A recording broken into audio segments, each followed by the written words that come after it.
Bapak Ibu Saudara,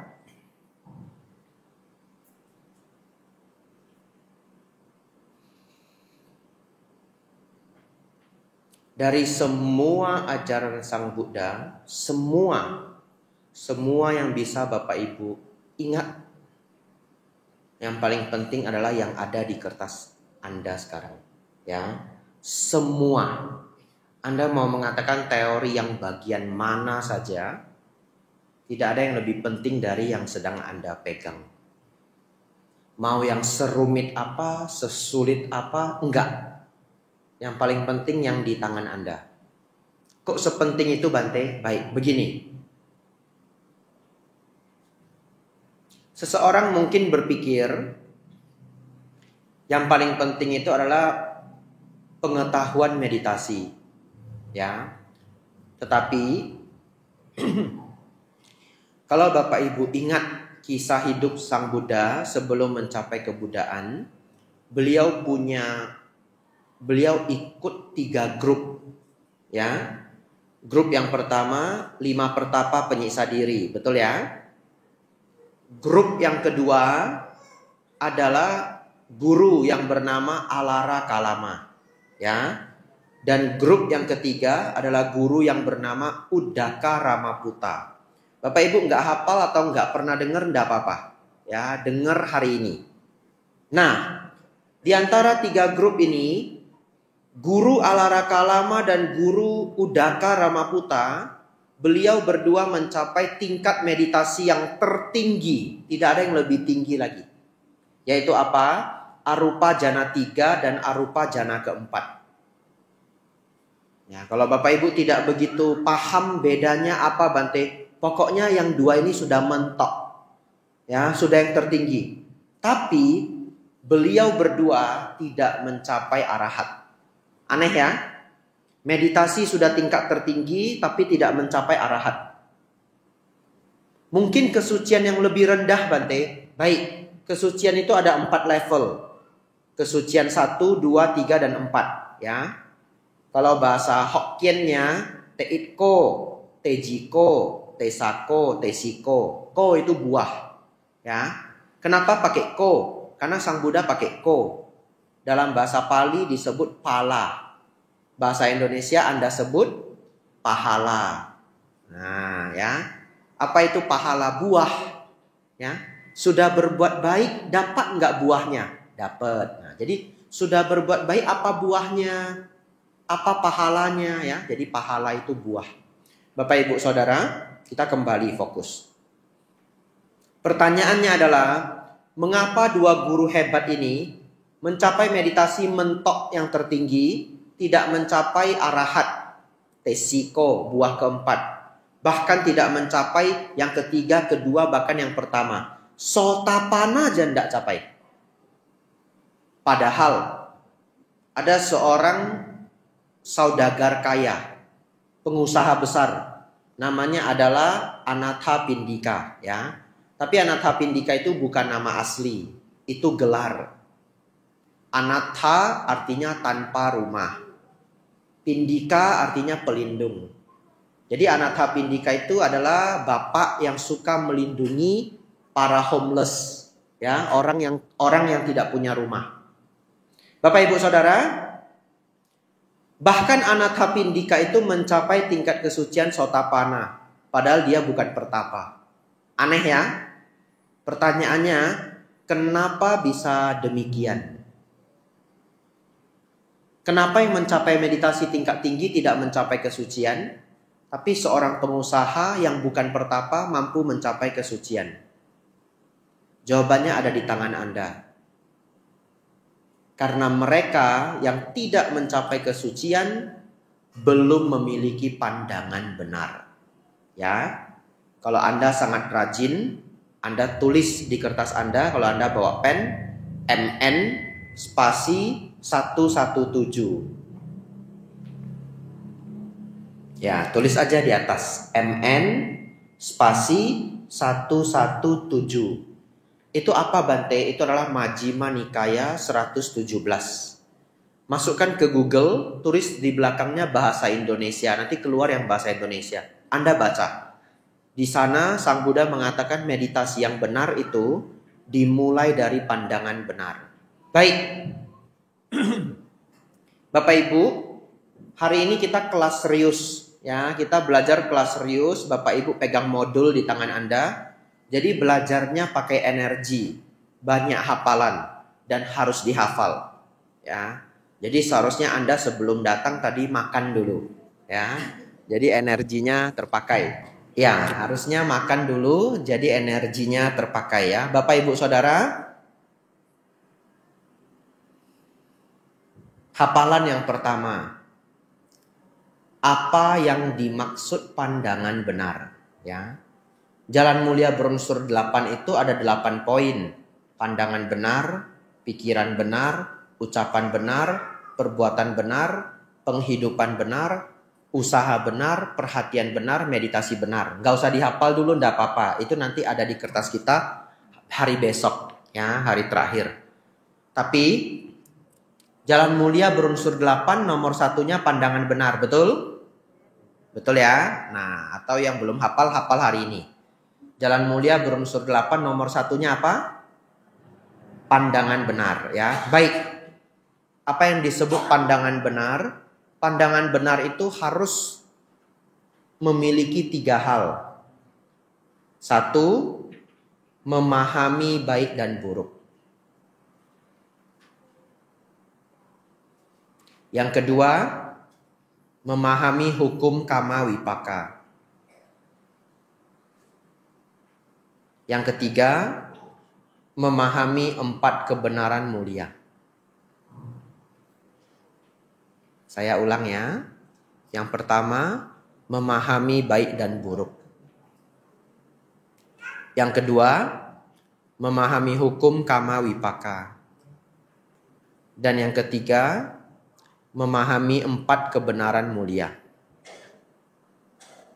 Dan Bapak Ibu Saudara tidak boleh melupakan hal ini, ya. Karena ini langkah pertama belajar Dharma.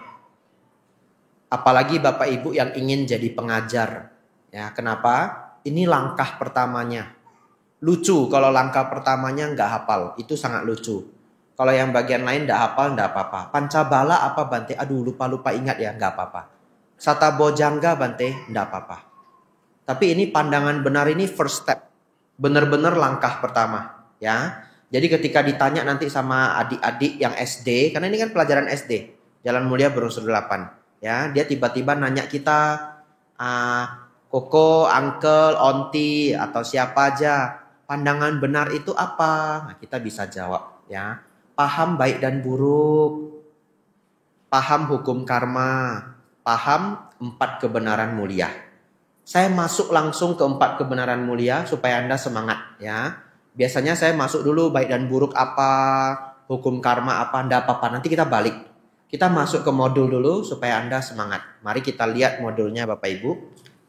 Bapak Ibu Saudara, mari dilihat kertasnya, saya bacakan, Bapak Ibu konsentrasi.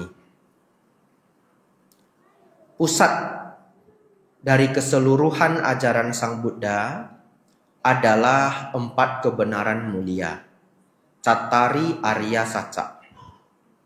Jika seseorang dapat memahami 4 kebenaran mulia ini, maka seseorang dapat memahami Buddhisme atau memahami ajaran Buddha. Sang Buddha mendefinisikan kebenaran mulia yang pertama seperti ini. 1, kebenaran mulia yang pertama. Dan apakah kebenaran mulia mengenai dukkha? Dukkha Arya Saca. Anda boleh tulis di atasnya. Kebenaran mulia yang pertama adalah kebenaran mulia mengenai dukkha.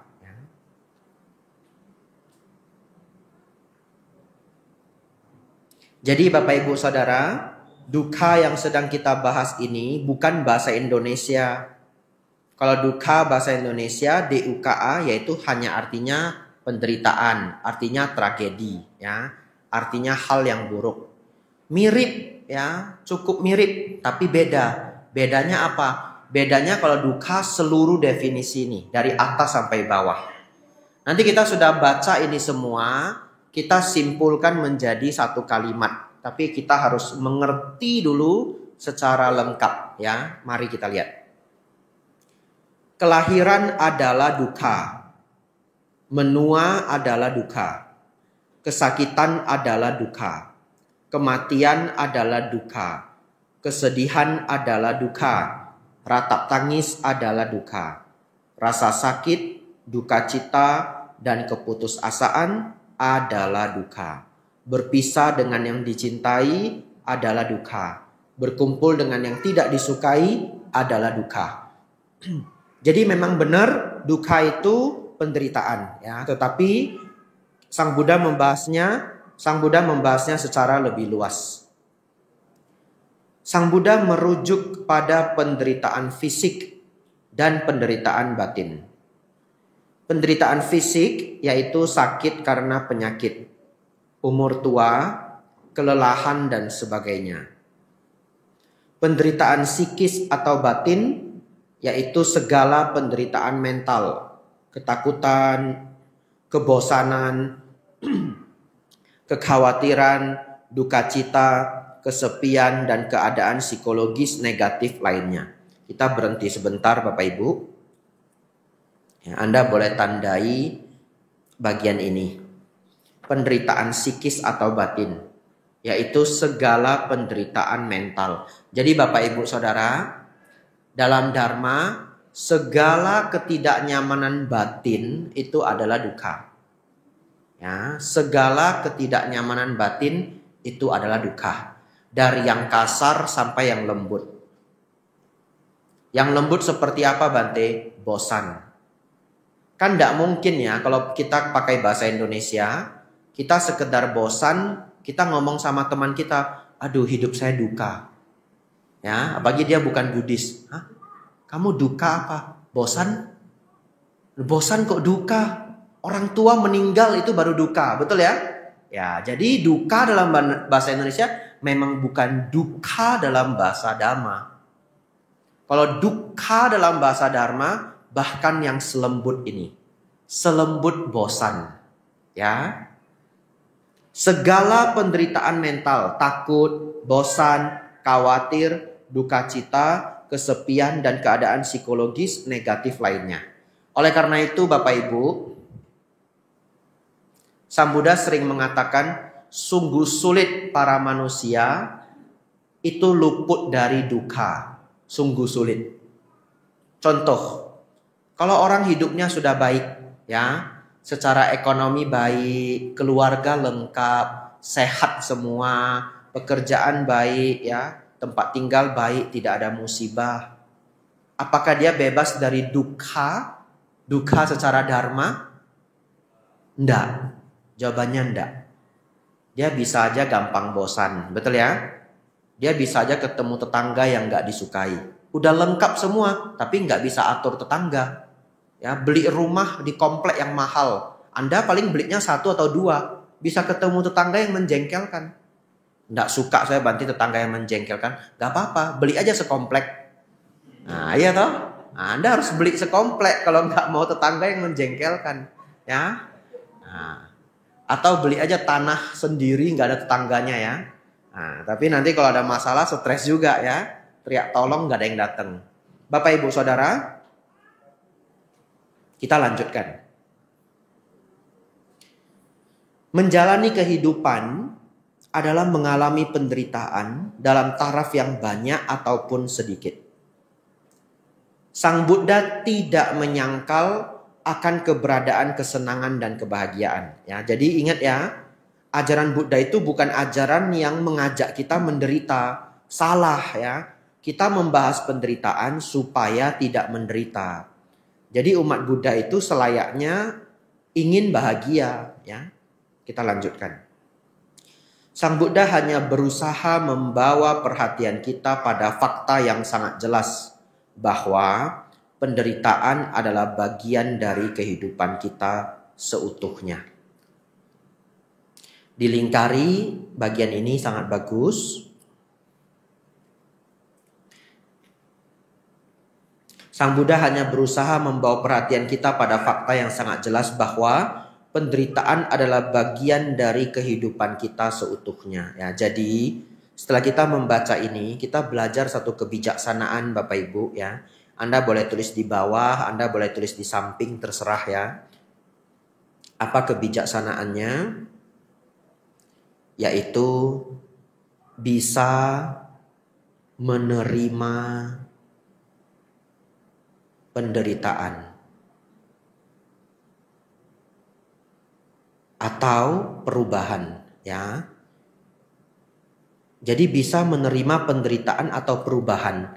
Inilah kebijaksanaan yang kita dapatkan malam hari ini yang pertama.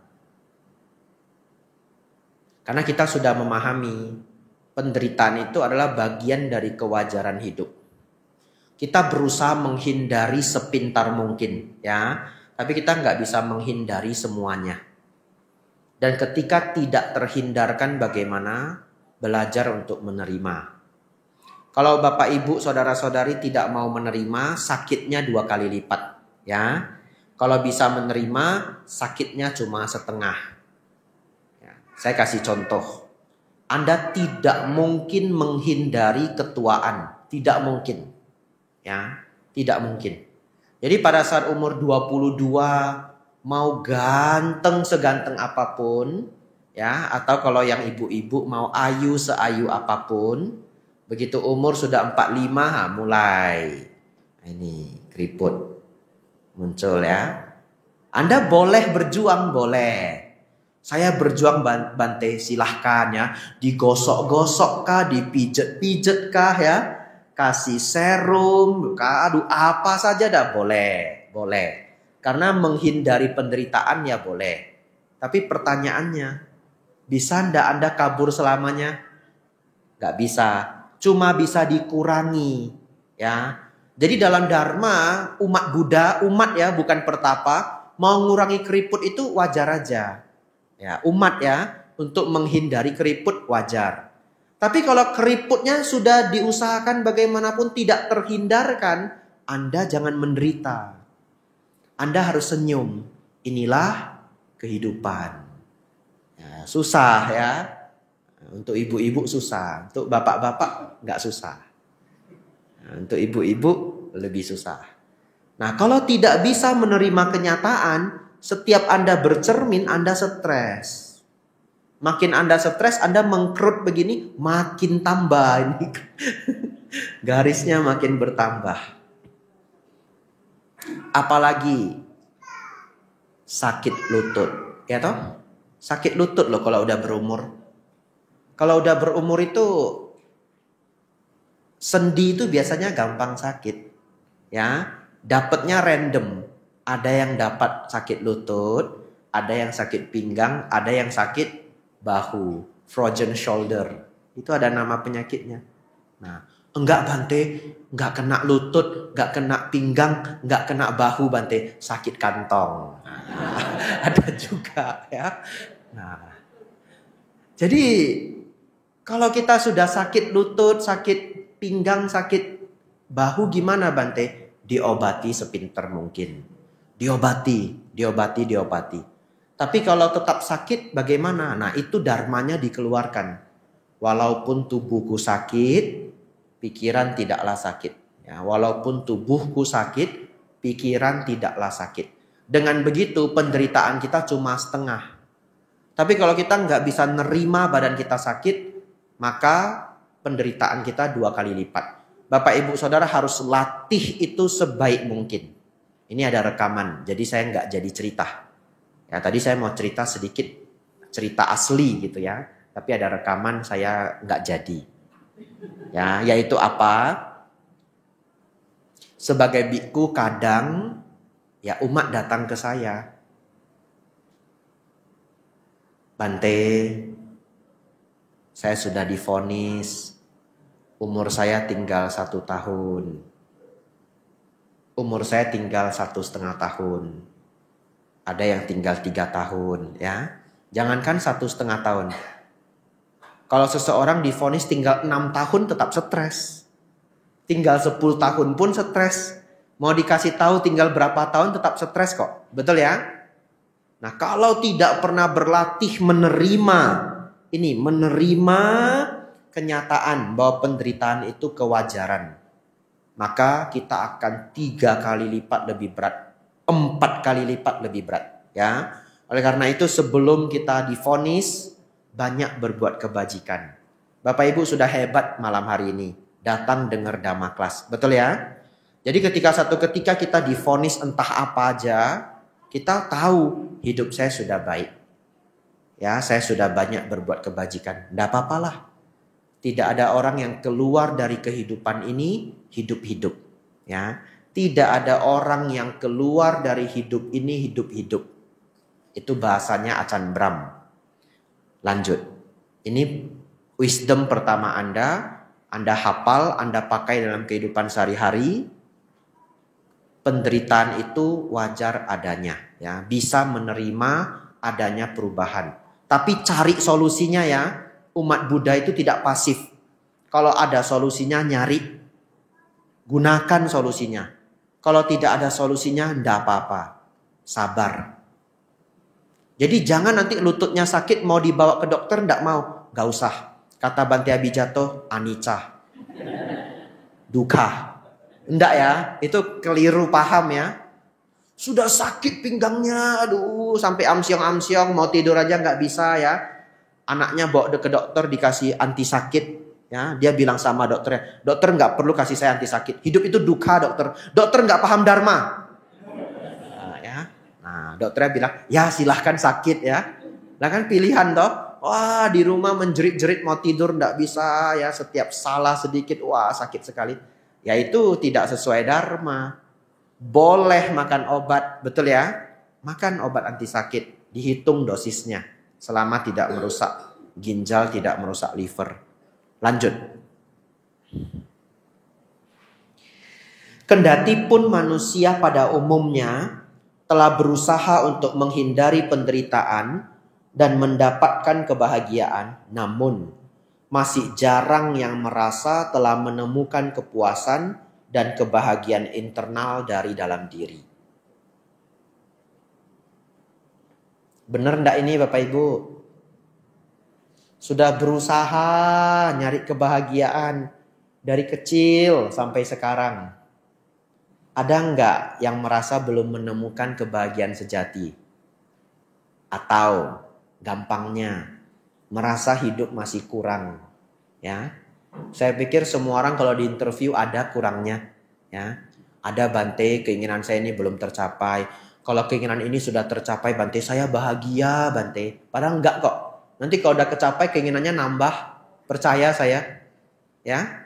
Saya kalau anak saya sudah kuliah Bante ya, saya bahagia. Udah enggak ada keinginan saya. Enggak, itu enggak betul. Nanti anaknya sudah kuliah, dapat pacar, nah apa keinginan Anda? Anaknya mau nikah. Akhirnya anaknya nikah, dapat jodoh yang baik. Habis keinginan Anda? Belum ya, mau apa? Cucu. Nah, nggak habis kan? Nah, setelah Anda ada cucu, Anda bilang apa? Saya mau hidup panjang umur Bante. Kalau dulu saya berdoa semoga sukses sejahtera, anak saya ketemu banyak jodoh. Sekarang saya udah nggak berdoa begitu Bante. Jadi doanya apa? Semoga saya panjang umur. Kenapa? Saya ingin lihat anak cucu saya nikah. Waduh jauh sekali. Nambah kan? Nah itu kehidupan. Karena dulu waktu saya kecil cita-cita saya itu cuma sepeda poligon. Lalu saya juga berkata kalau saya dapat sepeda poligon hidup saya kelar.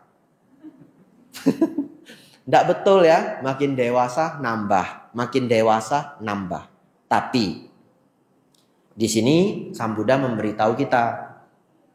Kalau carinya eksternal biasanya tidak ada tamatnya. Ya, kalau carinya eksternal itu nggak ada tamatnya.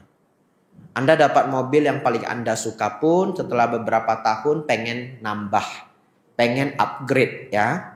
Oleh karena itu Bapak Ibu, ini saran saya. Setidaknya kalau untuk latihan 70-30 gitu ya. 70 eksternal.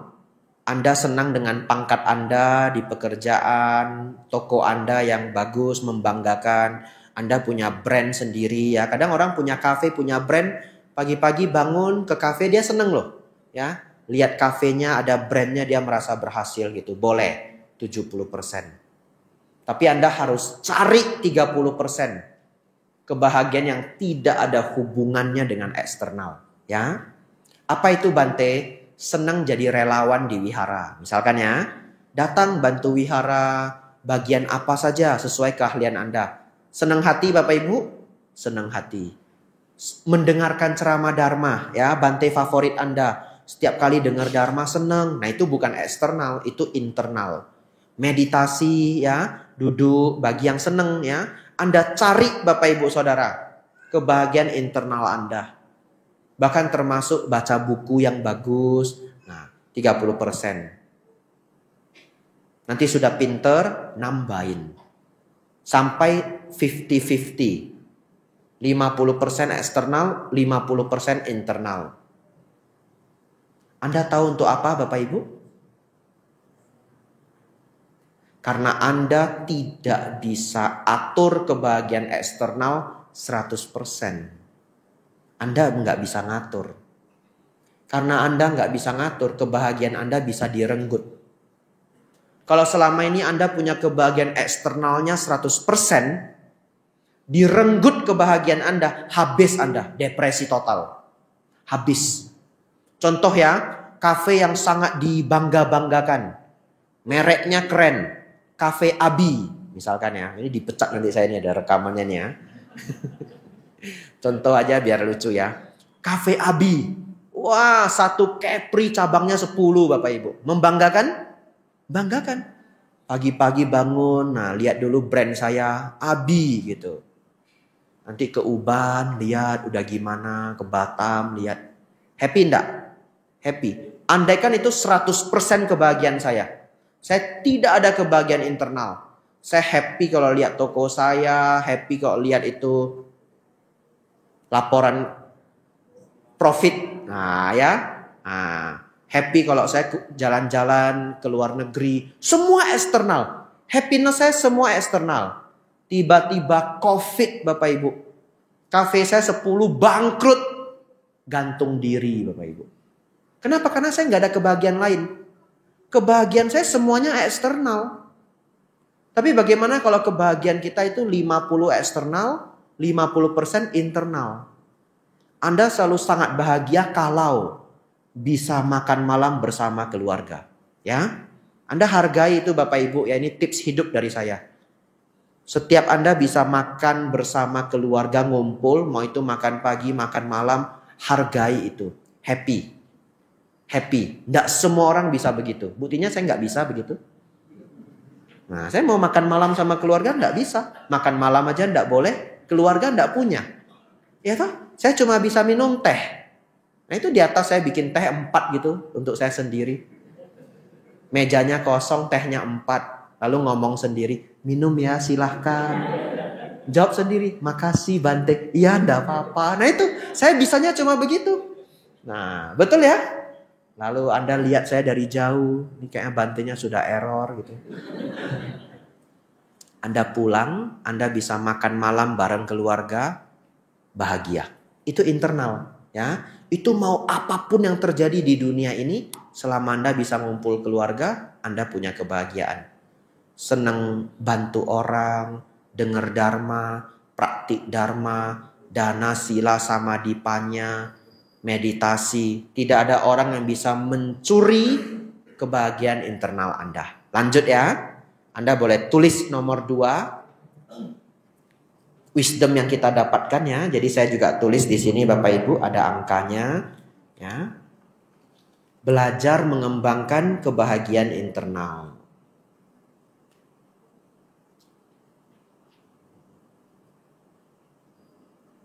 Lanjut. Sang Buddha adalah dokter yang penuh cinta kasih yang telah menunjukkan kepada seluruh umat manusia bagaimana cara untuk mengatasi penderitaan, rasa sakit, kematian dan kelahiran ulang, dan bagaimana mencapai kebahagiaan nibbana.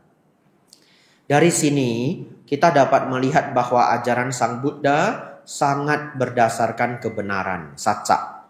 Penderitaan yang dijelaskan oleh Sang Buddha bukanlah kepercayaan semata, bukan hal yang dipaksa agar kita percaya, namun benar-benar adalah kebenaran yang telah kita semua jalani selama ini. Oleh karena itu, ajaran Sang Buddha dikenal sebagai ajaran yang berdasarkan pada kebenaran atau fakta, bukan merupakan ajaran yang dipaksakan untuk dipercayai. Bapak Ibu Saudara, saya tambahkan 2 lagi kebijaksanaan dari nomor 1 ini. Anda boleh catat bagi yang membawa pen ya. Tadi nomor 1-nya adalah bisa menerima perubahan ya, atau bisa menerima adanya duka. Yang nomor 2, belajar mengembangkan kebahagiaan internal. Yang nomor 3, mengambil duka sebagai guru. Bapak Ibu, mengambil duka sebagai guru ya. Ini sulit tapi sangat berharga. Saya ajak Bapak Ibu, setiap ada penderitaan, ambil penderitaan sebagai guru. Kalau tidak ketemu, cari sampai dapat. Maksudnya apa? Contoh, waktu saya kecil Bapak Ibu, saya pernah kehilangan sepeda. Baru beli, beneran baru beli.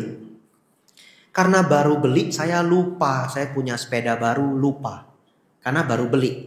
Jadi selama ini kalau saya ke warung Bapak Ibu, saya jalan kaki karena deket. Nah karena dapat sepeda baru kan mau pamer ya. Anak kecil, SD kelas 5, mungkin kelas 3, mungkin saya lupa.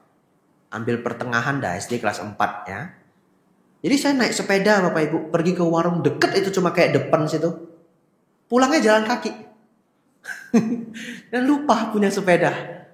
Hilang Bapak Ibu. Duka enggak? Duka. Lalu saya beruntung ya, papa saya lagi banyak uang. Dia beliin lagi yang baru.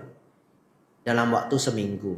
Tapi kalau saya tidak mengambil duka itu sebagai guru, sepeda yang baru itu akan hilang lagi. Betul ya? Ya. Tapi saya ingat sehafal-hafalnya. Karena papa saya bilang, ini kalau hilang lagi jangan beli dulu ya. Dia nggak bilang kalau hilang nggak dibeliin lagi. Enggak. Papa saya itu sangat sayang anak. Sangat sayang anak. Jadi saking sayangnya sama anak, bahasanya lembut. Ini kalau hilang, aduh jangan beli dulu ya. Nah itu mungkin bahasanya ya jangan dihilangin gitu ya. Jangan dihilangin gitu. Jadi duka dari kehilangan sepeda itu Bapak Ibu, membuat saya selalu sangat hati-hati. Sampai saya ketika sudah naik motor. Nah, ketika saya sudah naik motor, saya lihat saya jauh lebih hati-hati dari teman saya. Kenapa? Karena saya pernah kehilangan sepeda.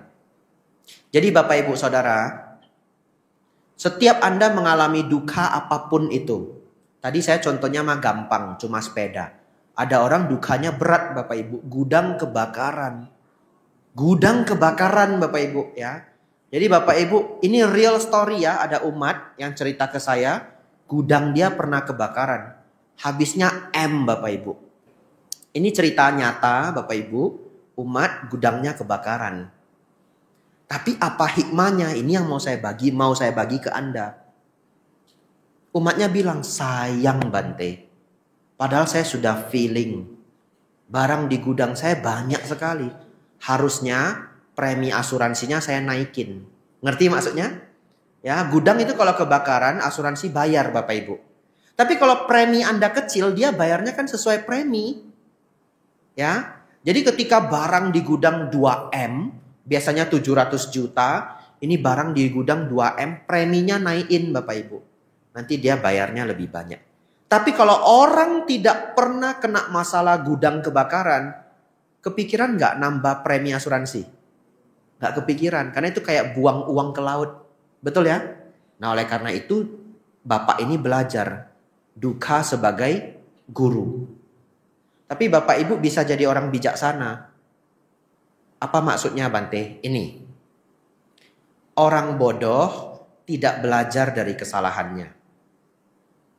Orang pintar belajar dari kesalahan dirinya. Orang bijaksana belajar dari kesalahan orang lain. Ya, jadi kita bocak ko. Kita tidak kena pahitnya. Belajar dari kesalahan orang lain. Itu 3 level. Terserah Anda mau level yang mana. Yang penting jangan yang bodoh. Ya. Kalau sudah kena sendiri, Anda baru mau hati-hati, Anda level 2. Orang pinter. Lumayan lah. Ya. Tapi kalau Anda orang bijaksana, orang lain yang kena, kita nyatet. Nah. Kalau sudah kena tidak mau berubah, 2 kali, 3 kali namanya orang bodoh. Kalau 7 kali kena tidak mau berubah, namanya auban kau puasi. Ya, orang auban. Ngerti loh dia itu salah, tapi tidak mau berubah. Ada nggak orang auban? Ada loh. Contohnya apa? Penjudi. Dari umur 18 judi. Bangkrut. Recovery bangkrut. Dibantu keluarga. Kasih uang, kasih modal. Umur 25 judi lagi. Umur 30 judi lagi. Ya, berepisode-episode. Akhirnya tobat. Saya tobat udah nggak mau lagi beneran. Ya, lalu disidang sama keluarga besar. Beneran ya? Beneran. Dikasih usaha, dikasih modal lagi ya. Istri yang udah kabur pulang lagi ya. Dia minta maaf sama istri. Beneran saya enggak lagi, beneran. Umur 40 kumat lagi. Habis lagi semua. Nah, itu namanya auban. Jadi kalau Bapak Ibu ya sudah ikut kelas saya, ini saran saya. Jangan auban. Jangan, nggak ada untungnya. Kalau tahu itu keliru, berubah. Walaupun sulit. Kalau sulit Bante pelan-pelan. Ya, tahu itu nggak bagus, berubah. Kalau pinter, 1 kali kena berhenti. Pinter. Bijaksana, belum kena aja, dengar dari orang lain, langsung hati-hati. Bapak Ibu Saudara, mengambil duka sebagai guru. Saya tidak tahu Bapak Ibu punya duka apa di kehidupan Anda. Anda ambil itu sebagai guru. Mungkin kalau tidak ada duka itu Bapak Ibu hari ini tidak ikut Dhamma kelas. Karena Bapak Ibu pernah kena duka setahun yang lalu mungkin, 2 tahun yang lalu mungkin ya, Anda duduk di sini anteng dengerin Dharma. Dan karena itu Anda mendapatkan Dharma yang luar biasa. Barangkali sebelum Bapak Ibu di sini meninggal dunia, banyak yang mencapai Sotapanna, kesucian tingkat pertama. Ya, dan itu memang bisa dicapai, bukan tidak bisa. Kalau tidak bisa dicapai, untuk apa belajar Dharma? Betul ya? Itu memang bisa dicapai. Nah, karena duka Anda 3 tahun yang lalu, 2 tahun yang lalu, 5 tahun yang lalu, Anda hadir di sini. Karena Anda hadir di sini, Anda mencapai Sotapanna. Itu artinya kita terselamatkan karena duka kita sendiri. Terakhir, sudah mengerti mengambil duka sebagai guru. Sudah bisa menerima perubahan. Tapi kadangkala dukanya itu sangat berat. Kadangkala tidak ada solusi. Apa yang harus saya lakukan, Bante? Ini kadang saya dapat chat juga dari umat, ya. Umatnya chat panjang sekali hidupnya. Waduh, berantakan luar biasa. Panjang sekali. Apa jawaban saya Bapak Ibu?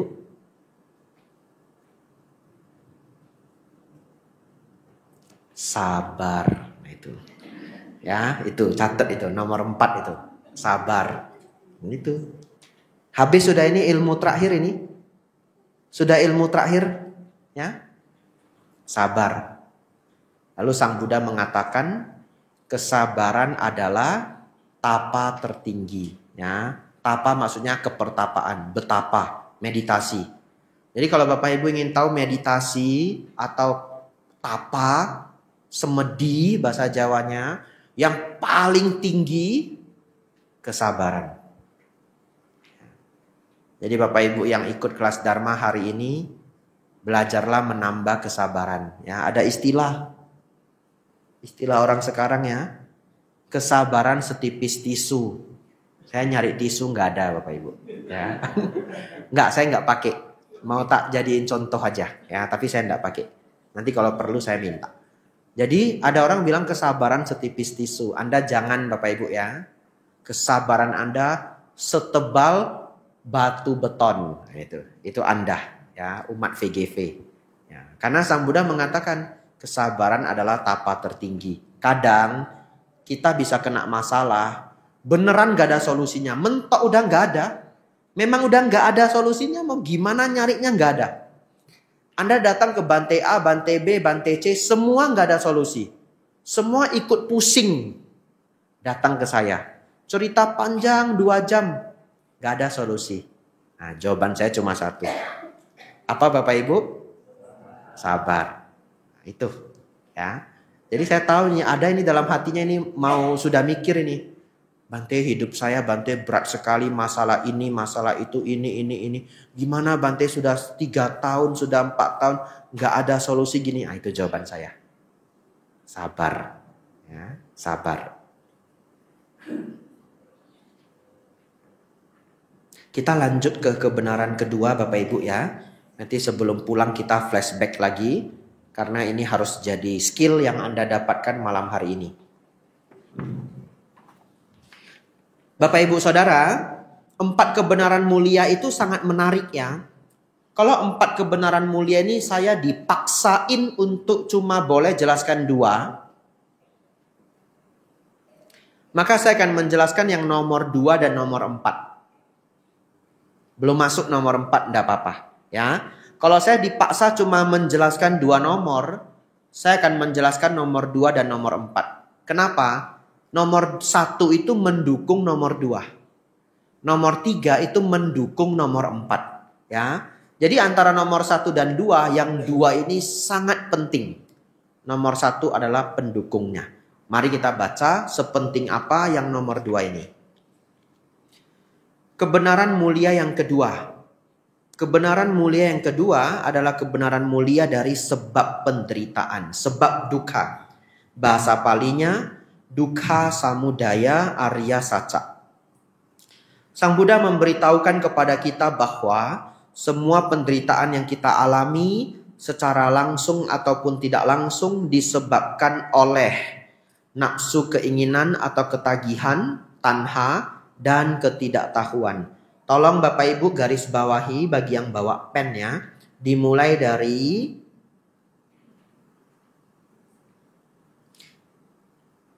Sang Buddha, mau dikurung kurawal juga boleh karena ini panjang ya, mau digaris bawahi ya boleh, memberitahukan kepada kita bahwa semua penderitaan yang kita alami secara langsung ataupun tidak langsung disebabkan oleh nafsu keinginan atau ketagihan tanha dan ketidaktahuan awija.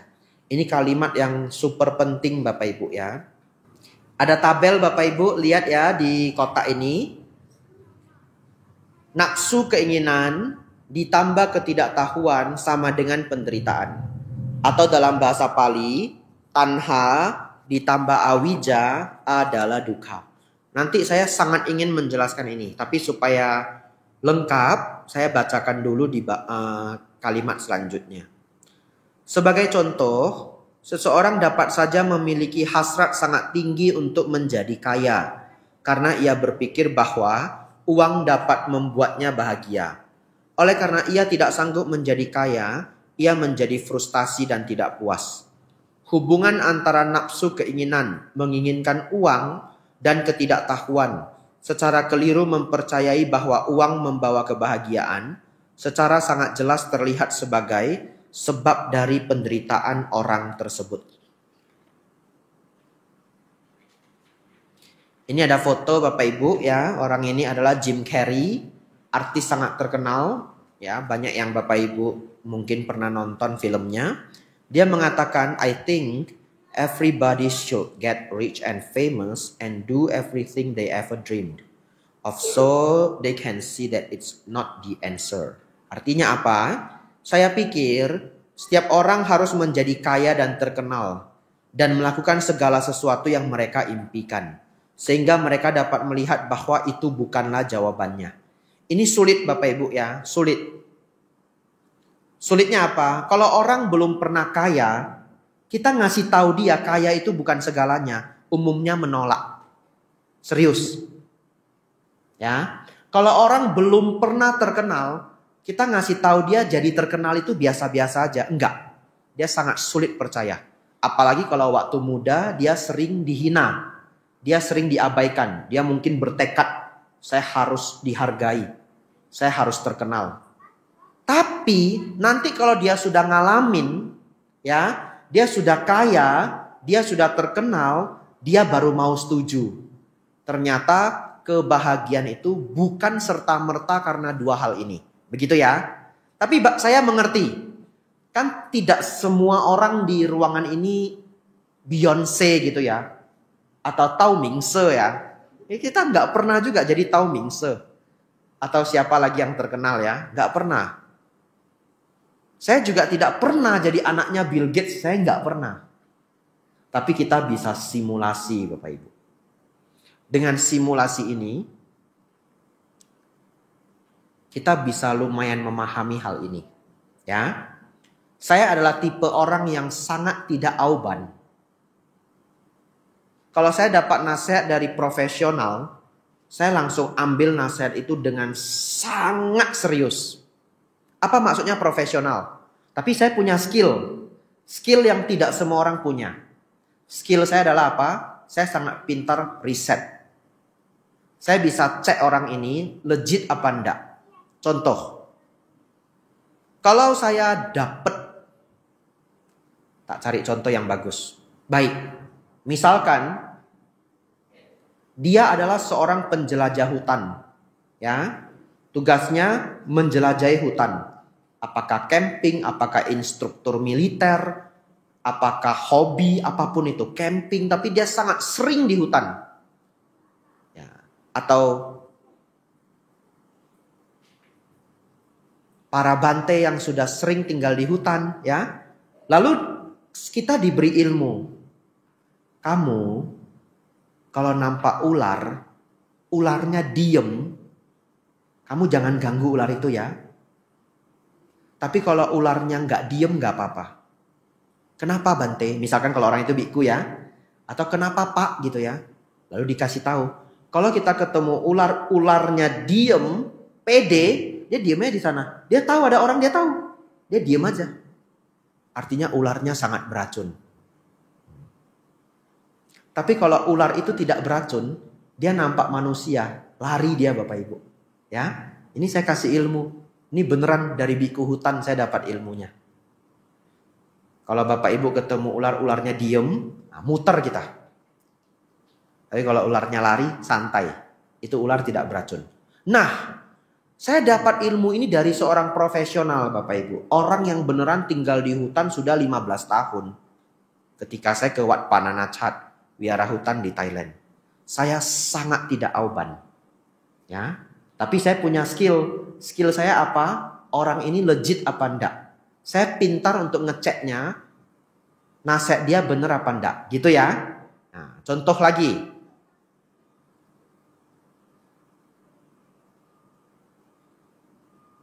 Bapak Ibu ketemu dokter. Dokter kan kepintarannya berbeda-beda.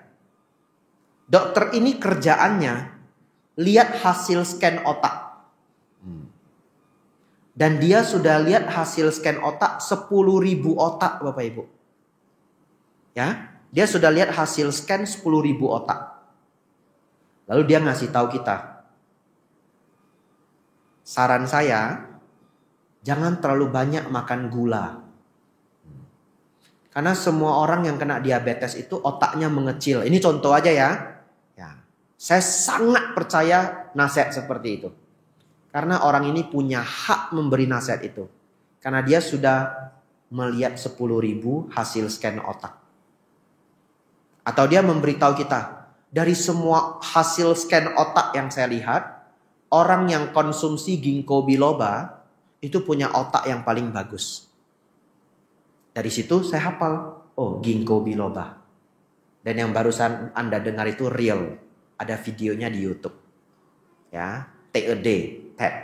Anda cari aja dokter yang 10,000 brain scan. Dokter ini sudah lihat 10.000 hasil scan otak. Dan dia mengatakan semua yang konsumsi ginkgo biloba otaknya sangat bagus.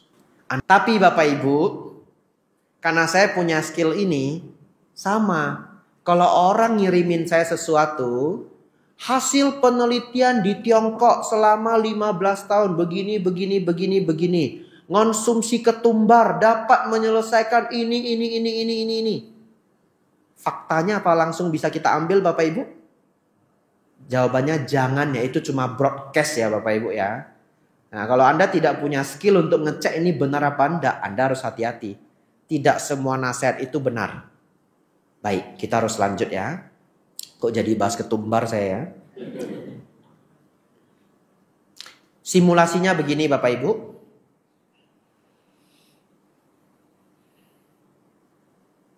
Bapak Ibu, pernah enggak ketemu?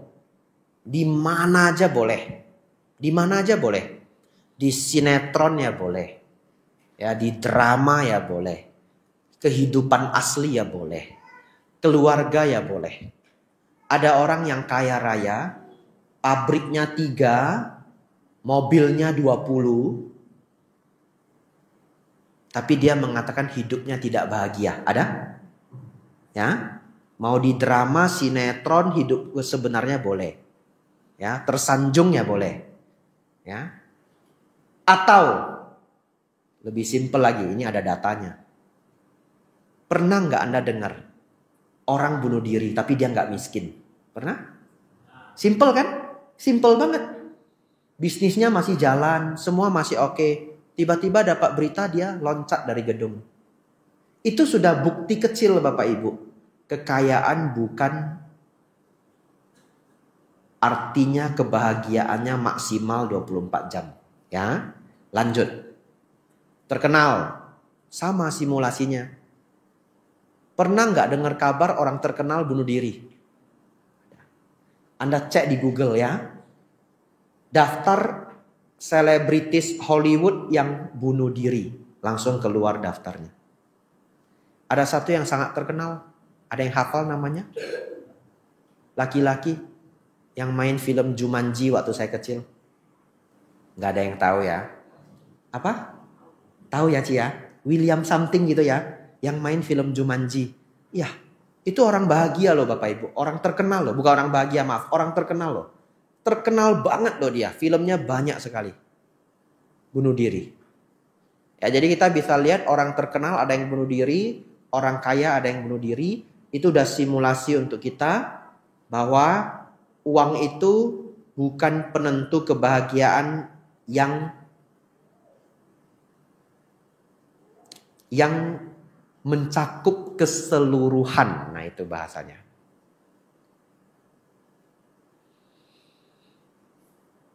Kenapa saya bahas ini begitu panjang ya? Karena ini sangat penting. Sebentar, saya simpulkan bahasa saya ya, supaya Bapak Ibu dapat esensinya. Ada seorang kaya Bapak Ibu namanya Naval Ravikant. Dia seorang triliuner di Amerika ya. Dia senang belajar agama Buddha juga. Dia mengatakan begini. Karena dulu dia sangat miskin Bapak Ibu. Sangat miskin. Waktu kecil dia lahir di keluarga imigran. Ayah ibunya orang Sri Lanka. Pergi ke Amerika untuk mencari nafkah. Sampai di sana cerai Bapak Ibu. Ya, dia ikut mamanya. Jadi kalau orang jadi single parent di Amerika itu sangat berat. Sangat berat. Sangat berat, terus terang. Apalagi kalau dia tinggal di New York, di California. Sewa rumahnya itu mahal banget Bapak Ibu ya. Satu kamar tok itu bisa $2.500. Satu kamar tok. Ya, semahal itu. Bapak Ibu Saudara, saking miskinnya dari kecil, kalau dia pulang sekolah, mamanya itu nggak punya uang untuk masukkan dia ke daycare. Daycare itu penitipan anak. Jadi dia dimasukkan ke perpustakaan. Nunggu mamanya pulang kerja, dia di perpustakaan. Beruntung di perpustakaan itu ada bagian anak-anak, ada sekolah anak, ada buku anak-anak. Ya, jadi dia tiap hari di situ, dibesarkan di perpus. Lalu sekarang dia triliuner. Berarti kan dia menjalani semua sisi kehidupan. Betul Bapak Ibu ya? Dari sangat miskin, naik pelan-pelan, sampai menjadi sangat kaya. Naval Ravikant ngomong hal yang sama. Dia mengatakan menjadi kaya ternyata hanya menyelesaikan satu persoalan hidup saya. Saya ulangi ya. Menjadi kaya itu hanya menyelesaikan satu persoalan hidup saya. Yaitu segala persoalan yang membutuhkan uang. Selepas itu, stres yang lain tetaplah datang. Ya. Baik, kita kembali ke halaman sebelumnya Bapak Ibu.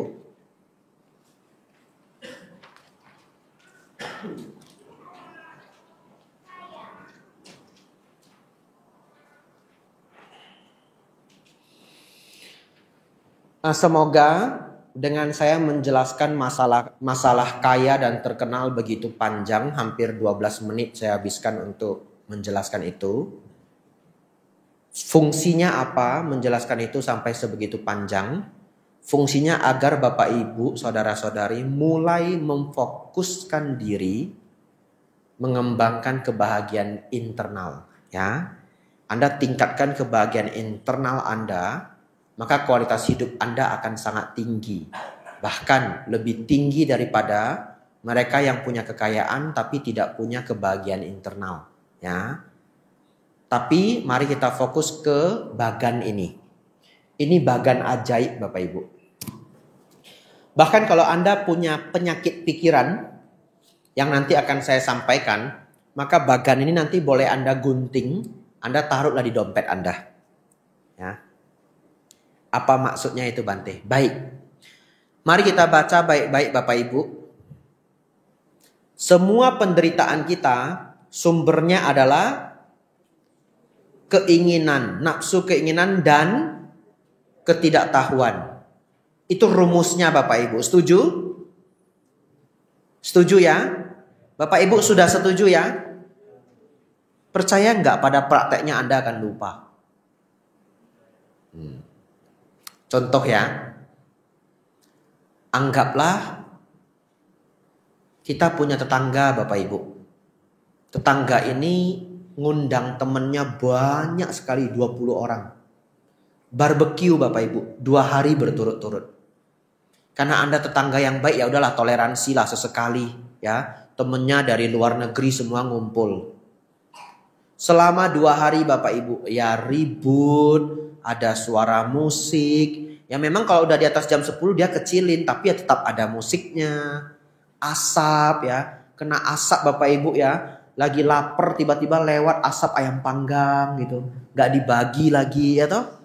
Nah, nanti ganti asapnya cumi panggang gitu. Gak dibagi lagi. Sudah 2 hari Anda bersabar Bapak Ibu. Akhirnya partinya habis. Selesai. Anda tidur Bapak Ibu. Besok pagi Anda bangun. Tepat di depan pagar rumah Anda. Sudah di pagar rumah Anda. Bukan di sebelah. Ada 2 karung sampah Bapak Ibu. Kulit udang Bapak Ibu yang sudah mulai membusuk. Sampah 2 karung Bapak Ibu. Di depan Anda. Ngamuk nggak? Kesel nggak? Kesel ya? Ada yang kesel, ada yang ngamuk, ada yang marah. Terserah. Saya jamin. Anda langsung bilang. Ini tetangga ini ya. Nggak punya pikiran ini. Itu udah lembut itu Bapak Ibu ya. Itu udah bahasa yang lembut itu. Dia pesta 2 hari saya sudah sabar. Sampahnya taruh di depan rumah Anda. Menderita Bapak Ibu? Pertanyaan saya. Siapa yang bikin Anda menderita? Tetangga saya Bante. Ya toh? Padahal kalau secara rumus apa? Ini. Tanha dan awija. Siapa coba yang kalau kena masalah ini? Begitu ada sampah di depan pagarnya. Pertama yang dia pikirkan.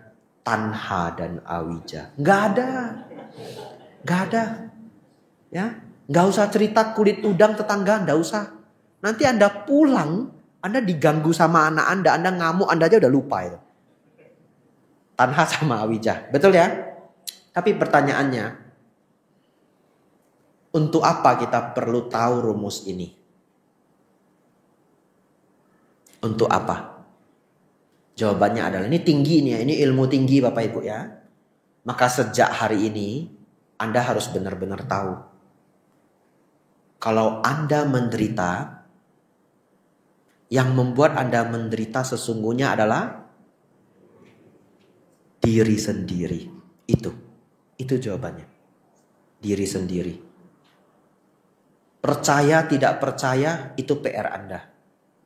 Bisa memahami tidak bisa memahami itu PR Anda.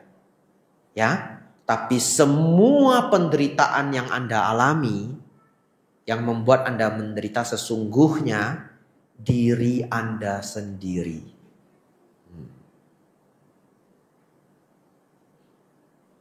Kita buktikan.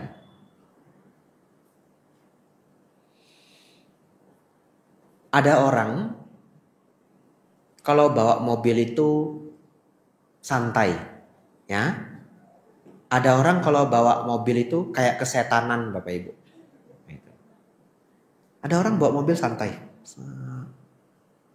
Tiba-tiba ada mobil yang nyerempet, hampir kena mobil kita. Lalu belok sedikit, tin klakson. Ada orang dia santai aja, ya namanya di jalan. Itu dia cuma ngomong begini, namanya di jalan, ya apa aja bisa terjadi. Dia santai, orangnya sudah pergi, dia santai, nggak ada marah, nggak ada kesal. Tapi kejadian yang sama pada orang yang berbeda belum tentu loh Bapak Ibu. Ya, ada yang langsung tin, buka kacanya marah-marah, betul? Berantem dulu 5 menit kalau bisa. Berantem dulu 10 menit, kalau enggak puas. Ya, ada yang sampai bunuh-bunuhan loh, beneran loh ini. Beneran loh, ya. Di luar negeri sana ada videonya, hanya karena serempet begini dibunuh orangnya Bapak Ibu. Ya, namanya road rage dalam bahasa Inggris, road rage. Road itu jalan, rage itu ngamuk. Amukkan karena di jalan. Bunuh loh Bapak Ibu. Apalagi di Amerika beberapa state itu semua orang punya pistol. Ya, karena road rage itu saling membunuh. Pertanyaan saya, kejadiannya kan persis sama. Kenapa setiap orang meresponnya berbeda-beda? Karena itu adalah bukti. Sebenarnya yang membuat dia menderita itu bukan mobil yang salah jalur itu. Ya, yang membuat menderita adalah diri sendiri. Anda pulang, renungkan ini terus-menerus. Ya. Setiap Anda menderita, Anda renungkan. Yang membuat saya menderita adalah diri sendiri. Tapi jangan berhenti di sana. Kalau berhenti di sana nanti jadi salah paham. Setelah Anda tahu rumusnya diri sendiri, dicari penyebabnya, dicari solusinya. Ya. Caranya gimana? Ada banyak sekali cara. Waktu saya sudah sudah cukup panjang. Tapi saya mau kasih rumus satu yang bagus. Kalau Bapak Ibu tidak tahu cara untuk menanggulanginya, cari temannya yang bisa. Simpelnya, kalau ada di antara Bapak Ibu yang kalau bawa mobil kayak orang kesetanan, ya, cari temannya yang kalau bawa mobil anteng, tenang, cari. Lalu sering-seringlah keluar bareng dia. Lalu sering-seringlah nanya dia. Ya, waktu dia hampir diserempet orang, nunggu orang kok lama banget dia santai, tanyain dia. Lu kok nggak marah? Gitu. Itu ilmunya, beneran. Lu kok nggak marah? Gitu. Dia akan kasih Anda jawaban. Ngapain marah namanya di jalan? Download di kepala kita Bapak Ibu. Ya, cara dia merespon itu adalah ilmu yang terbaik. Contoh, ada orang sabar banget sama anak-anak. Anak-anaknya mau gimana aja dia nggak marah. Sabar. Tegur tetap tegur, tapi nggak panas. Ngerti ya? Orang tua itu ya memang harus negur anak. Tapi ada yang panas beneran, ada yang cuma sedikit panas, ada yang nggak panas. Ya. Pertanyaannya, kalau Anda sangat tidak sabaran dengan anak-anak, cari ini umat yang datang ke wihara. Mana yang paling sabar sama anak-anak? Cari. Tanyain dia. Lu kok bisa sabar anak-anak begitu? Nah, lalu dia akan kasih respon Bapak Ibu. Respon itu hafal. Namanya anak-anak. Kita waktu kecil ya sama. Ya toh? Kasih mereka kebebasan. Jadi pas mereka besar, mereka jadi berani bicara. Itu. Jangan selalu dibentak. Anak mau ngomong sedikit dibentak, ngomong sedikit dibentak. Nanti dia udah gede, dia nggak berani bicara. Nah, Anda baru tahu kan rahasianya kan? Saya juga baru tahu. Kenapa saya disuruh public speaking bisa? Kenapa? Papa saya, ini real ini. Kalau udah dengerin anak, waduh, karena dia sayangnya minta ampun, anaknya didengerin 2 jam. Sampai hari ini. Saya kalau pulang rumah Bapak Ibu, saya mau ngomong apa aja, papa saya tuh dengerin dengan fokus loh dia dengerin. Saking sayang sama anaknya, fokus loh dia dengerin. Iya, iya, kasih respon yang positif gitu. Jadi saya jadi ngerti kenapa di keluarga saya semua orang berani bicara. Semua orang berani ngasih ide. Tapi saya pernah main ke rumah teman saya. Neneknya itu ngasuh cucunya itu waduh kayak narapidana Bapak Ibu. Apa aja nggak boleh. Besai. Besai. Semua besai. Anak kecil masih kecil banget. Ini kayak dedek ini lebih kecil lagi. Megang tas besai. Megang. Jadi anaknya duduk bengong gitu. Mampus saya kalau saya dibegituin apa nggak mati berdiri saya ya. Saya baru sadar kalau saya waktu kecil mau apa aja boleh. Yang penting kalau sudah kelewatan nanti rusak. Jangan nanti rusak. Kan begitu ya? Nah, Anda dapat rahasianya. Ternyata ini orang tua cukup sabar sama anaknya supaya anaknya berkembang baik. Orang tua kepengen anaknya yang bagus atau yang nggak bagus Bapak Ibu? Bagus. Sekarang mindset Anda berubah. Sejak itu saya jamin kesabaran Anda meningkat setidaknya 30%. Betul? Nah itu kumpulin. Setiap ada anak orang tua yang sabar banget sama anaknya, ajak ngobrol. Anda bisa dapat ilmu. Saya kemarin sebelum berangkat ke sini saya dapat ilmu. Dari seorang Romo. Saya nggak pernah pakai ilmu itu, jujur. Romonya bilang begini, Bante, kalau bagi saya ya, orang punya kesalahan, lalu dia datang untuk minta maaf, ya udah selesai gitu. Kenapa? Karena sampai dia bisa datang ke kita untuk minta maaf, itu udah sulit. Dia itu udah sulit, itu tindakan yang sulit, betul ya? Orang salah ke kita, datang ke kita, tui beki ya gitu ya, ya toh? Tui puci, maaf. Itu berat loh. Bisa enggak kita kalau salah datang ke depan minta maaf? Sulit enggak Bapak Ibu? Sulit. Lalu Bapak ini, Romo ini punya pemikiran, kalau orang datang ke depan kita, datang ke kita minta maaf, ya udah selesai. Jangan dipikirkan lagi, jangan dibahas lagi. Saya enggak punya konsep itu loh Bapak Ibu. Serius loh. Kalau konsep Bante apa? Kalau konsep saya agak keliru. Nah setelah itu saya berubah. Selama ini konsep saya apa? Kalau sudah berbuat salah, emang segampang itu cuma minta maaf? Nah itu.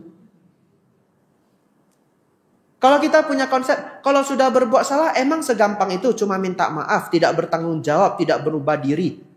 Bisa jadi orang pemaaf enggak Bapak Ibu? Sulit, karena konsep. Jadi kalau Bapak Ibu sulit memaafkan, cari teman yang gampang memaafkan. Tanyain konsep dia. Konsep-konsep kebijaksanaan ini Bapak Ibu sangat berharga. Bisa mengubah hidup kita. Ya, oleh karena itu nanti saya kumpulin konsep-konsep kebijaksanaan yang kita dapat dari 4 kebenaran mulia ini. Tadi kan sudah 4 ya. Tadi sudah 4. Nanti kita tambahin lagi. Ini dari seorang Romo. Kalau Anda mau catat ya. Kalau orang sudah meminta maaf, ya udah kita belajar memaafkan. Itu dari Romo, bukan dari Suta ini. Ya. Bapak Ibu Saudara, hari ini Anda dapat satu kebijaksanaan lagi. Semua penderitaan yang kita alami sesungguhnya berasal dari diri sendiri. Kalau Anda selama ini punya kebencian terhadap siapa di keluarga Anda, keluarga besar, tetangga, keluarga jauh, saudara jauh, saya tidak tahu. Mulailah membuka diri. Dendam Anda, siapa yang buat Bapak Ibu? Diri sendiri. Kebencian Anda, diri sendiri. Ya, belajar untuk membuang kebencian. Lanjut.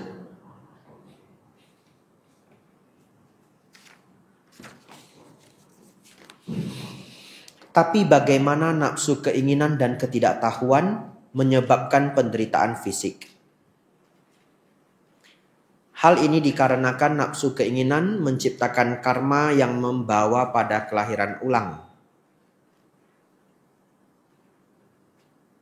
Menjadi terlahirkan artinya menjadi memiliki tubuh. Dan sebegitu kita telah memiliki tubuh, maka kita mudah tertimpa kecelakaan, luka, kesakitan, usia tua yang merupakan berbagai bentuk penderitaan fisik. Oleh karena itu kita bisa mengatakan bahwa nafsu keinginan dan ketidaktahuan adalah penyebab dari penderitaan fisik. Jika nafsu keinginan adalah penyebab penderitaan, apakah kita tidak boleh berjuang untuk hal apapun? Di sini Sang Buddha membedakan antara keinginan yang disertai kotoran batin, tanha, dan ketidaktahuan awija, dengan keinginan yang tidak disertai kotoran batin dan tanpa kebodohan, canda. Hal-hal seperti keinginan untuk mencapai nibbana, menjadi orang tua yang baik, teman yang setia, rakyat yang bertanggung jawab, adalah contoh keinginan yang disertai dengan pengertian dan menghasilkan kebaikan bukan penderitaan. Ketika keinginan-keinginan adalah berdasarkan pengertian dan menghasilkan kebaikan, bukan penderitaan, sebagai sifat yang beretika dan menuju pada tujuan-tujuan yang berharga, keinginan-keinginan demikian adalah untuk dikejar. Silakan digarisbawahi kalimat terakhir, keinginan-keinginan demikian adalah untuk dikejar, ya. Ya, kalimat yang terakhir ini sangat penting Bapak Ibu ya, karena beberapa umat Buddha itu salah paham. Banyak umat Buddha yang berpikir bahwa umat Buddha tidak boleh punya keinginan, ya. Itu keliru Bapak Ibu ya. Yang tidak punya keinginan itu batu bata Bapak Ibu. Ya. Manusia mana mungkin lah tidak punya keinginan ya. Anda pagi bangun aja udah mikir mau sarapan apa, betul enggak? Ya toh? Cuma saya yang nggak mikir mau sarapan apa. Nggak ada gunanya, saya mikir juga nggak ada gunanya. Ya, sarapan apa ya? Ya bohot lah. Mau saya pikir juga nggak ada gunanya. Nah, Bapak Ibu Saudara, Anda harus paham ada tanha, ada canda. Hafal ya? Ada tanha, ada canda. C-H-A-N-D-A. Canda. Keinginan-keinginan yang jahat, yang buruk, yang disertai kemarahan, disertai keserakahan, disertai ego, itu disebut tanha. Tapi keinginan-keinginan yang baik, yang bermanfaat disebut canda. Umat Buddha boleh punya keinginan yang baik, namanya canda. Ya.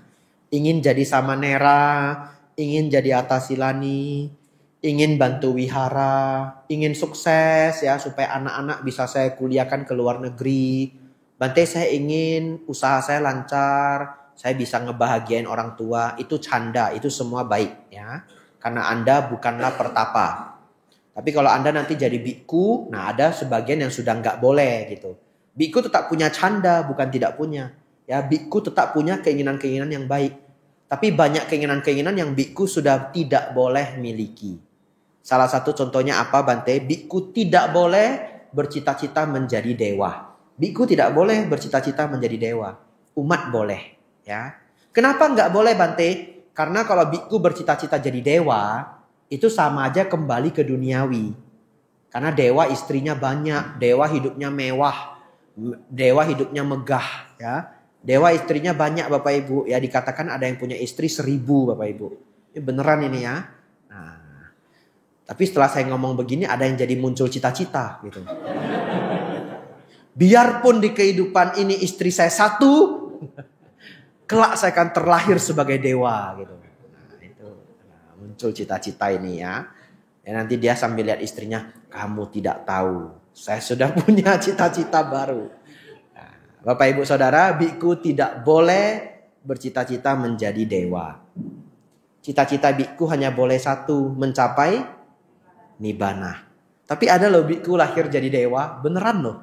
Ya, di dalam sutta. Lalu bagaimana kalau biku itu terlahir sebagai dewa? Beberapa tetap memilih mengasingkan diri. Setelah mengasingkan diri, bermeditasi. Sebagai dewa, tidak mengambil semua kemewahan dan duniawi itu. Dewa ini meneruskan latihannya. Ya, ada yang jatuh juga ada. Sudah lahir sebagai dewa, sudahlah, nggak usah latihan lah. Kelahiran berikutnya aja. Ada juga ya. Bapak Ibu Saudara, keinginan-keinginan demikian adalah untuk dikejar. Baik, Bapak Ibu Saudara.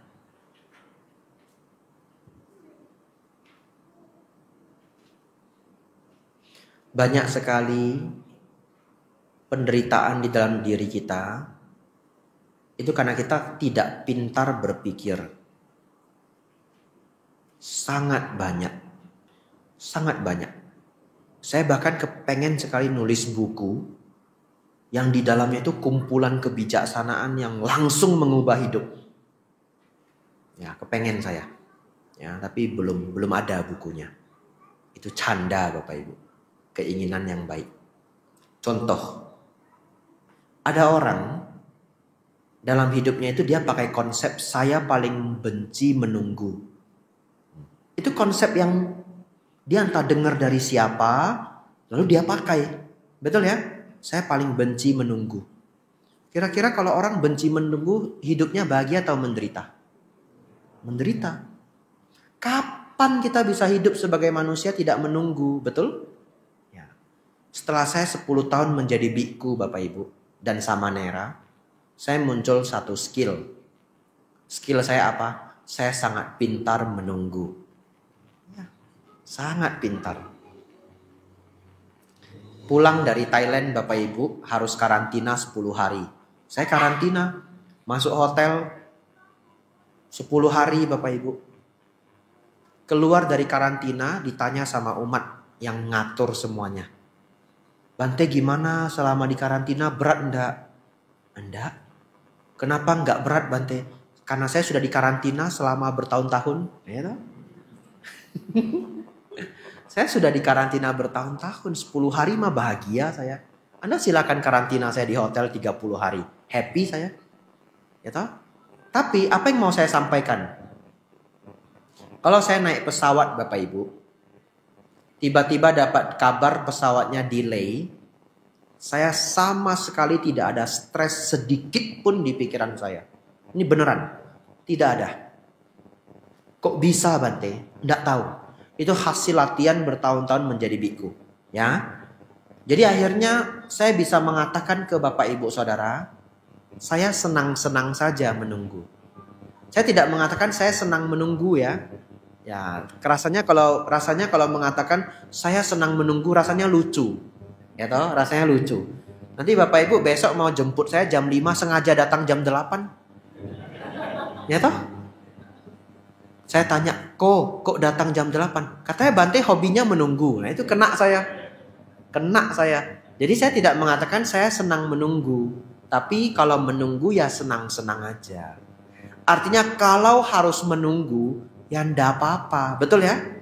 Jadi kalau saya naik pesawat, Bapak Ibu, tiket pesawat sering sekali pesawat itu delay. Dibacain kabar delay. Terakhir saya delay paling panjang itu Tarakan ke Jakarta. Tarakan ke Jakarta. Bapak Ibu pasti terkejut. Saya tiba di bandara jam 1.30 siang. 1.30 siang. Jam berapa saya berangkat Bapak Ibu? 11 malam. Iya, pesawatnya rusak. Wah itu. Ya udah, senang-senang aja menunggu ya. Senang-senang, oke aja menunggu. Nah, jadi saya ingin Anda tanamin mindset itu. Kalau Anda bisa ingat kalimat saya, kalau menunggu ya oke aja. Karena kita tidak mungkin tidak menunggu dalam hidup ini. Ya, Anda pakai mindset itu, Anda jadi orang yang lebih sabar. Tapi gimana mengakalinya? Anda selalu bisa bawa sesuatu, ya. Kalau saya perjalanan saya ada buku Bapak Ibu, saya taruh buku satu di yam saya. Yam itu tasnya biku. Taruh buku.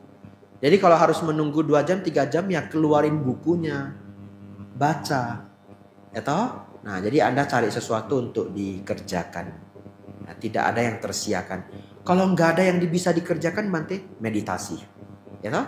Mumpung, ya toh? Kalau tidak ada kondisi ini mungkin nggak kepikiran meditasi. Nah ini sudah harus meditasi, nggak bisa ngapa-ngapain lagi, ya udah meditasi. Nafas masuk, nafas keluar. Kalau Anda punya mindset ini, Anda jadi orang yang lebih ringan, ya. Satu mindset lagi, mindset sangat berkualitas Bapak Ibu, ya. Ini menutup perjumpaan kita hari ini.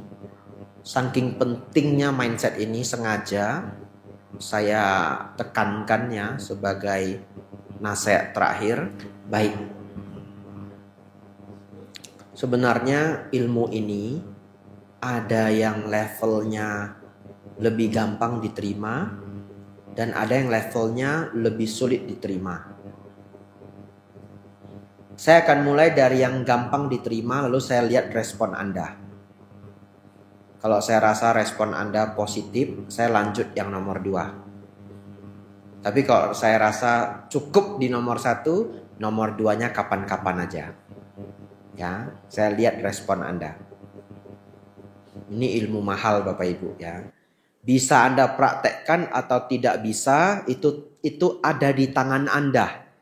Ilmu udah diturunin, Anda bisa lakukan, tidak bisa lakukan, itu ada di tangan Anda. Betul ya? Ya, seperti saya sudah mengatakan, hidup ini penuh dengan penantian, ya. Tapi kalau ada yang tetap nggak bisa saya, nggak suka nunggu saya. Biarnya Bante Abijato yang nunggu, saya nggak mau nunggu. Nah, itu terserah Anda, ya. Ilmu udah diturunkan gitu. Nomor 1, siap-siap ya. Mengeluh tidak ada gunanya. Itu. Mengeluh boleh, saya nggak bilang mengeluh nggak boleh. Mengeluh itu manusiawi. Tapi Anda harus selalu ingat, keluhan Anda itu cuma memberi kepuasan semata di mental Anda. Tapi tidak menyelesaikan masalah. Malahan bisa nambah masalah. Iya. Terlalu sering mengeluh bisa diusir orang Bapak Ibu, ya. Atau tidak diundang lagi. Ingat, mengeluh itu tidak memberikan solusi. Tapi mengeluh itu manusiawi. Kalau bisa dikurangi, ya. Saya pun bisa mengeluh Bapak Ibu sebagai biku. Tapi saya berjuang juga untuk ngurangin. Tapi ketika saya mengeluh, saya tahu itu nggak ada gunanya. Saya tahu. Oleh karena itu apa yang harus dilakukan? Cari solusi. Itu. Kasih contoh ya. Di Indonesia semua sulit. Mau urus izin aja sulit. Mau dagang, mau usaha, preman di mana-mana. Itu kan viral ya. Ya, berita akhir-akhir ini. Preman gitu. Kalau cuma mengeluh, akhirnya tidak berani ngapa-ngapain. Ada untungnya Bapak Ibu? Nggak ada. Pertanyaan saya, ada nggak orang yang dagang sukses di Indonesia? Banyak. Lah berarti ada solusinya. Ada nggak orang bikin usaha dan izinnya keluar? Ada. Tapi kalau seseorang cuma ngeluh, di Indonesia nggak bisa lah. Bikin izin susah, dagang nggak bisa lah dagang. Preman di mana-mana. Kamu kerja aja. Kerja nggak bisa lah. Gajinya itu cuma kecil. Lebih enak kerja di luar negeri. Jadi kamu ngapain? Nggak ada. Ngeluh aja Bapak Ibu. Pagi, siang, sore, malam ngeluh. Nggak kemana-mana. Ya. Oleh karena itu ingat. Percaya saya. Anda mau pakai ilmu ini. Nggak mau pakai saya nggak bisa ngatur. Tapi saya berjuang. Agar Anda tahu. Mengeluh itu tidak ada gunanya. Mulai hari ini bukan jadi tukang mengeluh. Ya, tapi seseorang yang problem solver. Menyelesaikan masalah.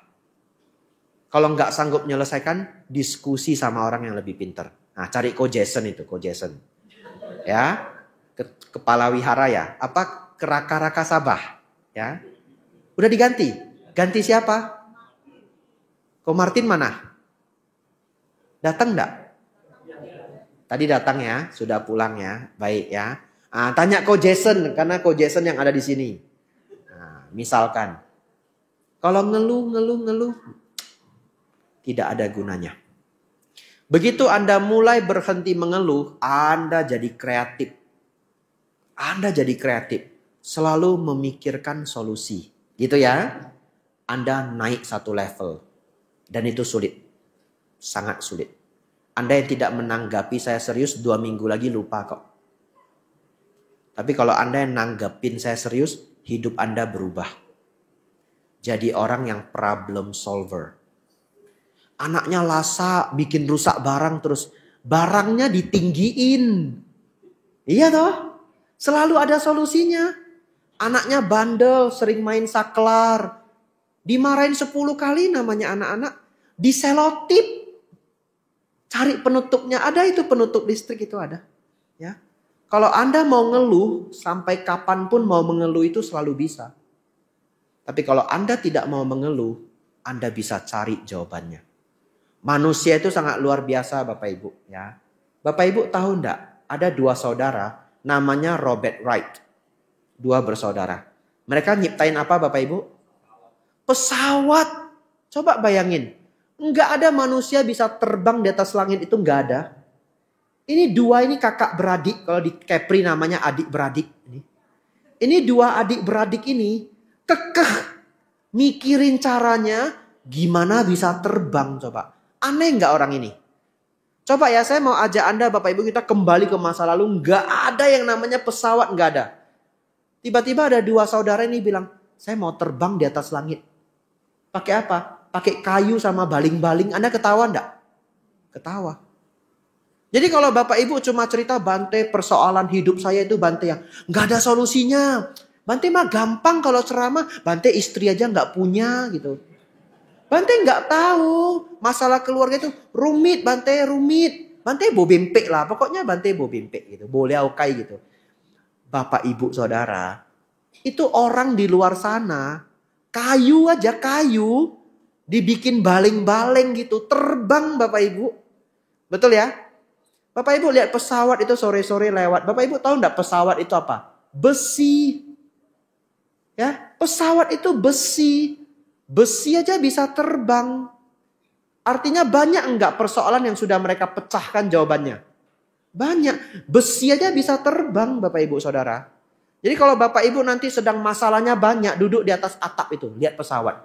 Nah itu. Ya, ingat kalimat saya itu. Iya ya, besi aja bisa terbang ya. Masalah saya ini mesti ada solusinya.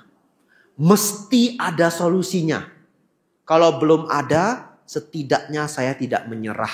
Betul Bapak Ibu? Lebih baik mengeluh atau berjuang? Berjuang. Lebih baik berjuang daripada mengeluh. Ya, lihat itu pesawat. Nah, anak saya bandel Bante. Bandel banget. Aduh, sudah SMP 1 Bante. Udah gak ada obatnya Bante. Pusing saya Bante, harus bagaimana? Kasih ke Bante aja dah. Ya. Tidak. Lebih baik berjuang daripada menyerah. Kalau Anda suka baca buku, pergi ke Gramedia, borong semua buku parenting baca. Ya. Tidak suka baca buku Bante. Oke. Datang ke wihara, cari orang-orang yang Anda anggap dia orang tua yang pinter. Yang sudah cukup berumur. Anaknya 3, anaknya 4, anaknya 5, bagus semua. Gak ada yang bandel. Tanyain. Lu sama anakmu gimana? Lu sama anakmu gimana? Lu kok sama anakmu kok bisa ngobrol kayak temen ya? Ilmunya apa? Dikumpulin. Dikumpulin ya. Tapi rumusnya 1. Jangan auban. Jangan keras kepala. Ada orang itu kalau sudah dapat ilmu dia bilang begini. Kalau lu bisa lah, lu sama saya kan beda. Ya udah beda terus. Mau dibeda beda terus. Kalian bisa lah sukses, saya mah nggak bisa, saya beda. Ya udah beda aja terus gitu. Ya, beda aja terus. Nggak pernah akan ada solusinya. Dikumpulin, datang ke setiap teman-teman yang Anda anggap dia orang tua yang lihai. Cari ilmunya. Anda akan terkejut loh. Ngobrol 10 menit aja, kadang Anda dapat rahasia hidup loh. Beneran loh. Anda bisa terkejut loh. Ya, hidup ini sangat unik. Itu Bapak Ibu, semua yang bisa saya persembahkan. Yang nomor 1, mengeluh tidak ada gunanya. Mau yang nomor 2? Mau ya? Susah loh yang nomor 2 ini. Susah banget loh ini. Kalau saya sampaikan mungkin minggu depan lupa Bapak Ibu.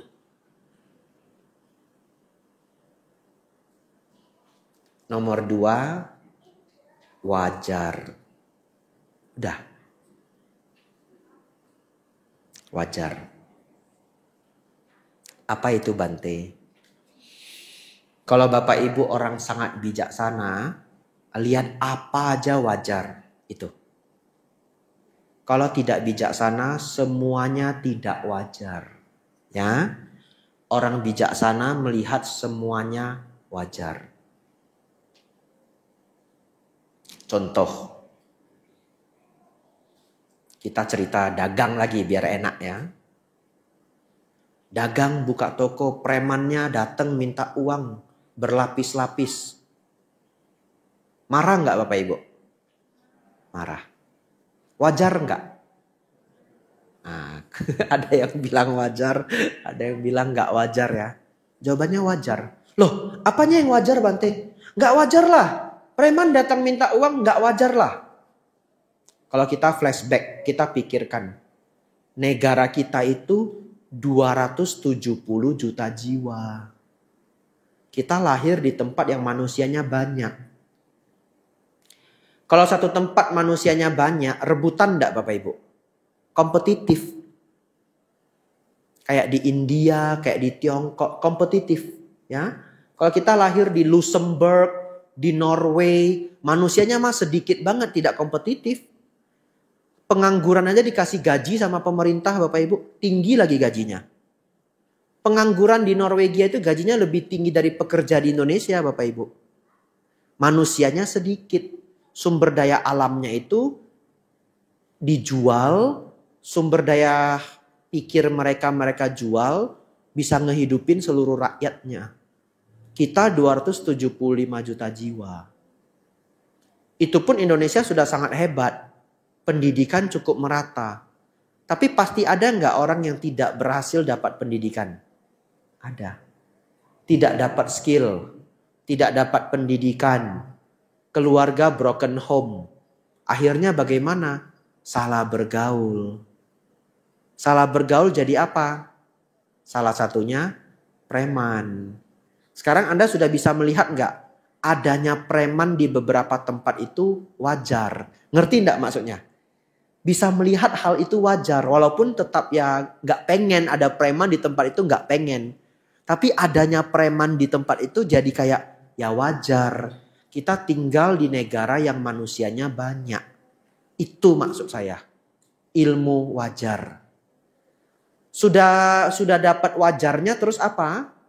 Cari solusinya kalau ada. Ya. Gak ada solusinya Bante. Kalau gak ada solusinya gimana Bapak Ibu? Sabar, udah pinter semua ini ya. Ilmunya lengkap Bapak Ibu ya.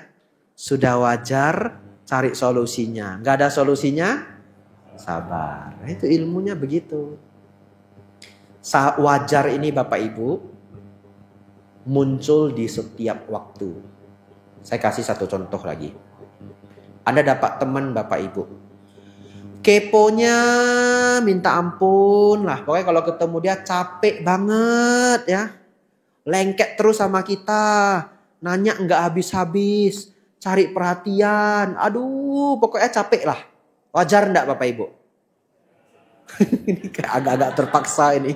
Ya, ya nggak wajar Bapak Ibu.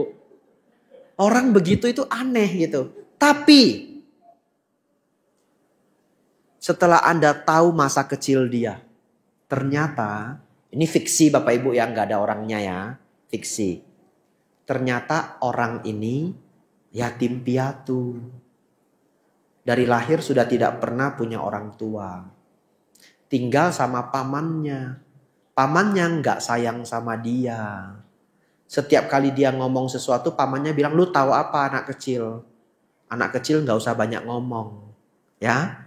Jadi dia seumur hidup tidak dapat perhatian yang cukup, terutama waktu kecil. Setelah dia ketemu Anda Bapak Ibu di VGV, Anda baik luar biasa.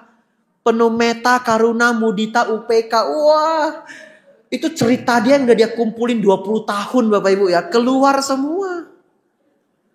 Keponya minta ampun, lengket terus ke Anda. Setelah Anda tahu kisah hidupnya, wajar enggak Bapak Ibu? Wajar. Masih kesal enggak?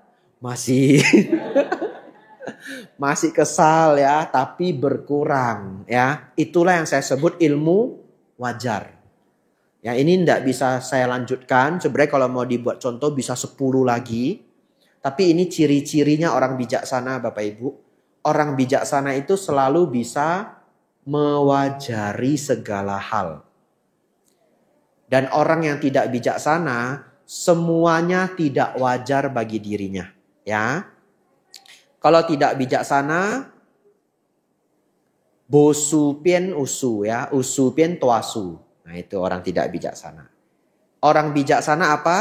Tuasu pian sesu, sesu pian bosu, bosu mai cuisu ya. Nah ini saya tambahin satu ya. Nggak ada itu dari tempat lain tuh, saya tambahin sendiri ya. Nah, tuasu pian sesu, sesu pian bosu, bosu mai cuisu ya. Nanti pasti dipakai di rumah ya. Kalau Anda diganggu sama orang rumah, nah itu ya. Tuasu pian sesu, sesu pian bosu, bosu lu mai kak wa cuisu ya. Bapak Ibu Saudara, orang bijaksana mewajari semuanya. Anumodana pas jam 9 Bapak Ibu ya. Banyak sekali ya kebijaksanaan yang sudah didapatkan. Semoga benar-benar bisa dipraktekkan. Ya. Kita harus tutup Bapak Ibu. Besok kita jumpa lagi. Semoga Bapak Ibu besok datang ya. Nanti saya persiapkan pelajaran yang bagus-bagus. Sehingga kita semua berkembang ya. Anumodana semuanya. Sabe sata bawantu sukitata. Semoga semua